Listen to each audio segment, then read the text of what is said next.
हे कृष्ण करुणा सिंधु दीन बंधु जगतपते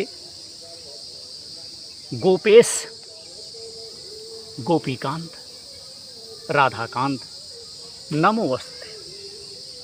दोस्तों, मित्रों, मेरे भाइयों, नमस्कार। मैं विनोद दुबे, विनोद प्रहरी यूट्यूब चैनल के माध्यम से आज अपने भाइयों को शयन, निद्रा, सोने का स्थान किस तरह से, किस अवस्था में सोना चाहिए, इस विषय पर आज एक छोटी सी चर्चा हम करने चल रहे हैं। हमारा मुख्य उद्देश्य बहुजन हिताय, बहुजन सुखाय। हम चाहते हैं कि अपने भाइयों के कल्याण के लिए, अपने भाइयों की भलाई के लिए कौन कौन सी जानकारी इस वीडियो के माध्यम से हम दे दें, और प्रयास भी हम बंधु निरंतर करते रहते हैं।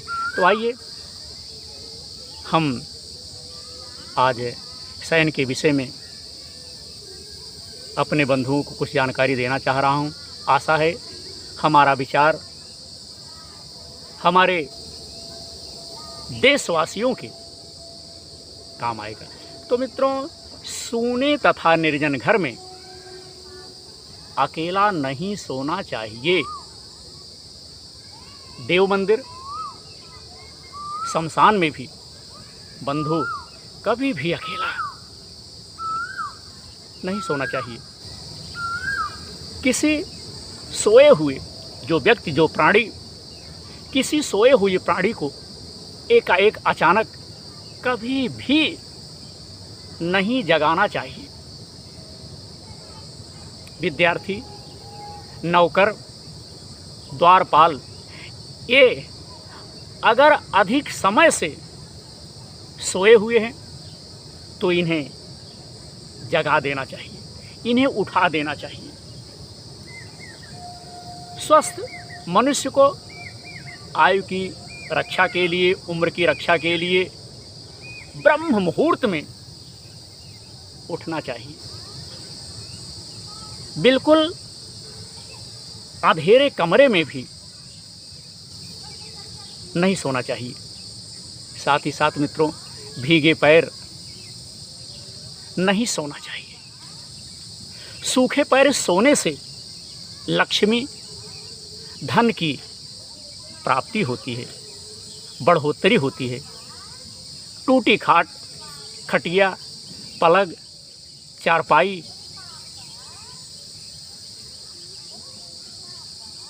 पर जो है नहीं सोना चाहिए। जूठे मुंह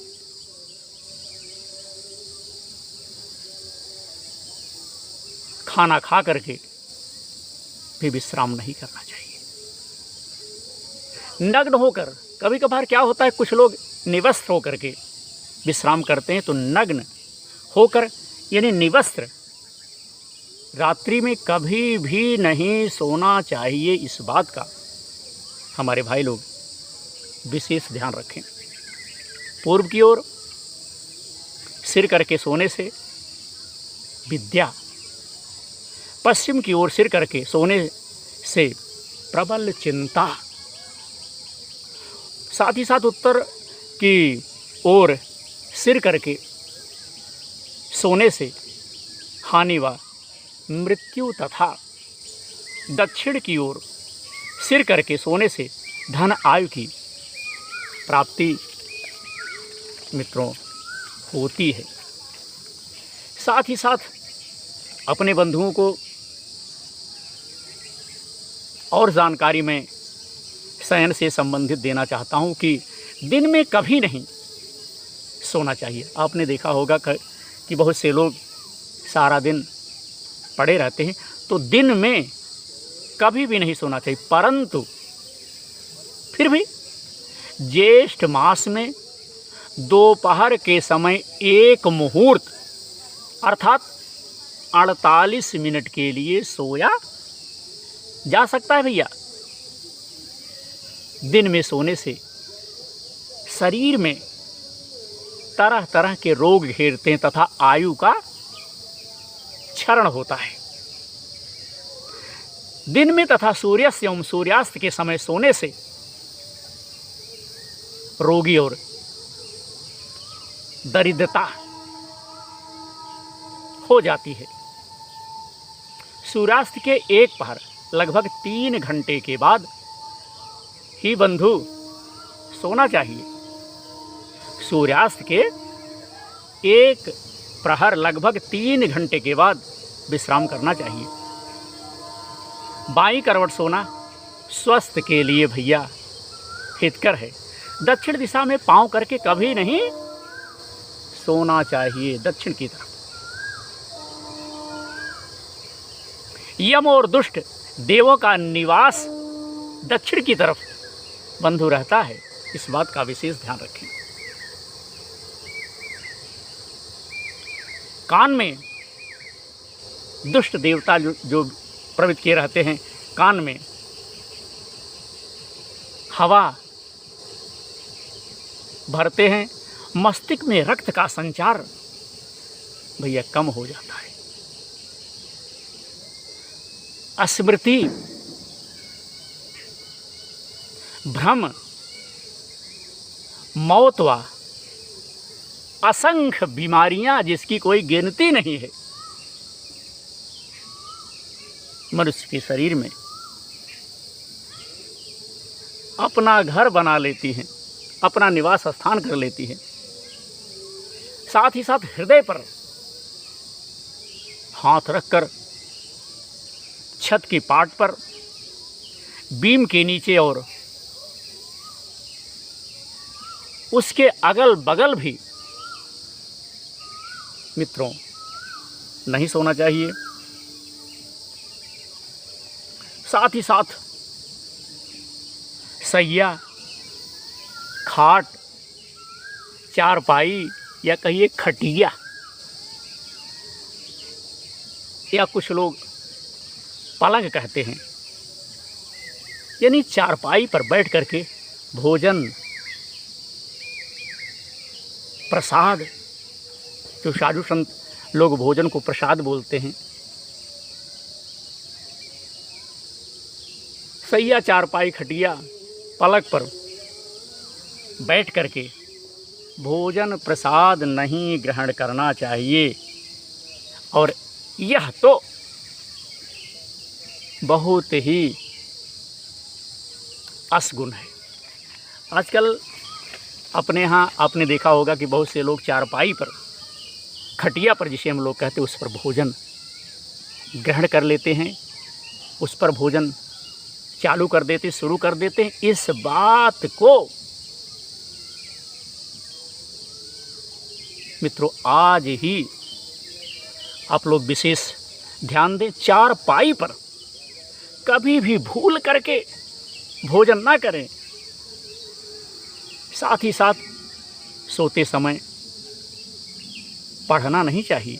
कुछ लोग सोते समय पढ़ना शुरू कर देते हैं, तो सोते समय पढ़ना नहीं चाहिए। ऐसा करने से नेत्र की ज्योति, नेत्र का प्रकाश घटता है, समाप्त होता है, खत्म होता है। ललाट पर तिलक लगाकर भी बंधु विश्राम नहीं करना चाहिए, आराम यानी सोना नहीं चाहिए। इन 16 नियमों का पालन करने वाला